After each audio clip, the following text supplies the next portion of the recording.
Alright guys, I'm gonna get this out of the way. So I'm seeing a lot of mixed reviews for I Know What You Did Last Summer, the one that came out this year. I'm someone who watched the original one and the first sequel. I didn't see the second one. I just heard it was absolutely terrible, so I just had no interest in watching it. But I did see the first one, and obviously I love that movie. Freddie Prinze Jr. is an actor I've tried seeing a lot of his stuff. He's an icon for Star Wars, and now staple in horror as well. So yeah, I really did like him in the first and second movie, and his character is back in this fourth one. It is fourth one. He's back as well, and so I think the mixed reviews are coming from the acting and then sort of the last part of the movie. So I'll sort of break that down a little bit. The cast was the characters were a little goofy. Some of the acting wasn't phenomenal, but I thought it was fun for the most part. I sort of compare it to Scream. Scream has so many movies, and some of them I liked, some of them I didn't. This movie, I'm going to compare it to Scream 4, 5, and 6, and I'll tell you guys what that means. So, for the most part, this movie sort of picks up pretty much almost exactly like the first one. You have this group of characters, there's some event where they're all getting together, and they go out drinking and driving, and this guy ends up going off the bridge from a slightly different scenario compared to the first one, and they leave him for dead because they don't want to be caught. So they leave, and that's their secret. And then we get to a 1 year later timeline, which is pretty much how the first one was as well. And so when we get these characters sort of blending together, trying to discuss how they're going to sort of process what happened. We get a lot of different kind of interpretations. Some people have left the city. These characters have broken up. Some is just basically a drunk. Some just tried to ignore it entirely.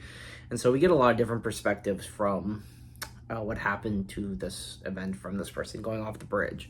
And so when the characters, Danica is one of the main characters. So from the trailers, it looked like she was going to be the main character, but actually the character Ava, I think, is supposed to be. But those two are pretty much the two main characters, because Ava wasn't really in a majority of the trailers. So that was interesting, having a different expectation as far as who the main characters are for the movie. So that alone I thought was pretty neat. But moving forward, Danica and Ava are pretty much the two characters driving the story forward. They're driving the plot around by bringing the other characters into the rest of the group. And they're the ones that are doing the majority of discovering what's going on. And so they're pretty much our two focal characters driving this entire movie. And so as they're trying to, Danica gets a note, I know what you did last summer. So now all the characters are sort of getting back together to try to figure this all out. Julie, character from the original, she makes an appearance as the characters go to her for help, and she basically says, hey, just find him and kill him. That's her advice. And so Ray, who they've also gone to for advice, meets Julie again, saying, hey, why would you do this? Why would you send the kids after this murder? And from his point of view, it does make sense. And so we get a little bit of beef with them because they were together for a while, but they weren't and just didn't work out. So we get that sort of recap from their history, I suppose. And so as our characters, they don't have a ton of screen time in the middle of the movie, Julie and Ray. They're just sort of more, it's not just a cameo, but they play a small role in the middle. So as we finish the rest of the middle, it's basically the killer picking characters off one by one. And it's not just the people that were there that night that are getting picked off, it's some others as well.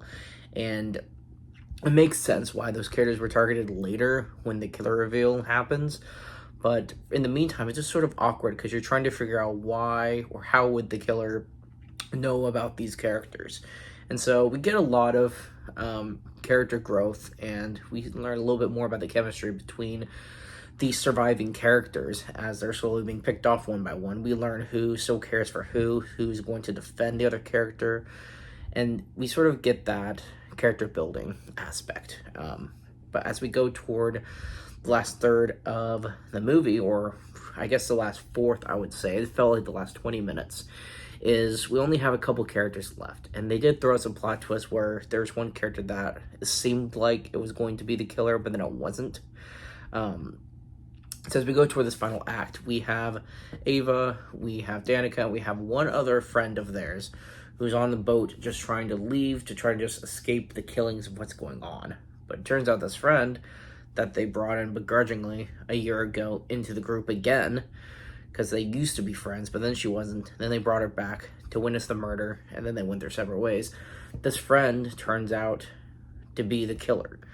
And so the way I compare this to Scream 4 especially is in Scream 4, once the killer reveal happened, the acting just went downhill immensely. I just didn't care for it. Maybe some others did, I just really didn't. So when this character reveals to be the killer, I just thought the acting was just hokey, didn't look good, it was just unbelievable, and I wasn't really invested anymore. So as these characters are fighting on the boat, she ends up killing Danica, and we are left with Ava, Ray, and the killer. Ray finally gets to the boat, and he finally shoots the killer. So it was kind of a nod to the second, I guess, where he just wanted to shoot the killer. That's was like his whole plot line in the second one, so getting to do that in this one was kind of satisfying.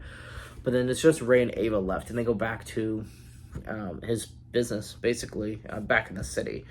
And we start to learn that one of the bad character reveals, in my opinion, is that we find out their friend was one of two killers. Turns out Ray is the second killer. And I really didn't like this, guys. I really didn't. I mean, I love the actor. I love his character in the other movies.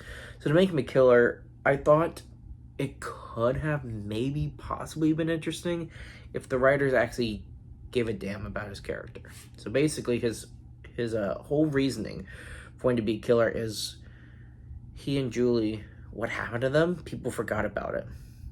So he's gonna go kill a bunch of people to make them remember. And that's his motivation. I thought it was so weak, and it lost me. The movie lost me. So of course Julie comes back.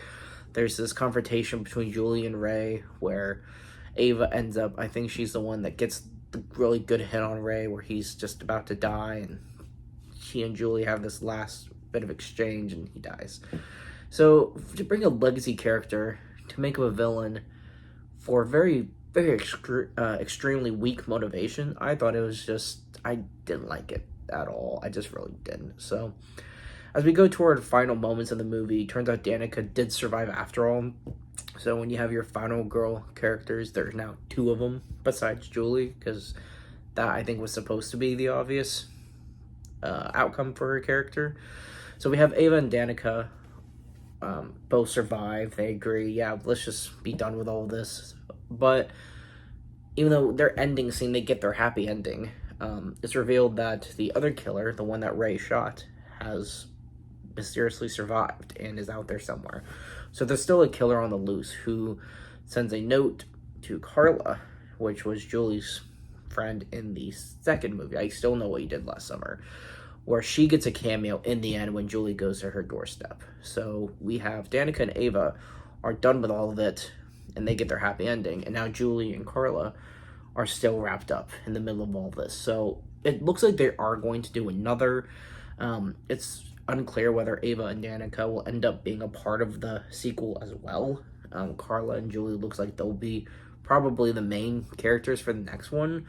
So we'll see how it goes. I thought action was fine, the kills were fine.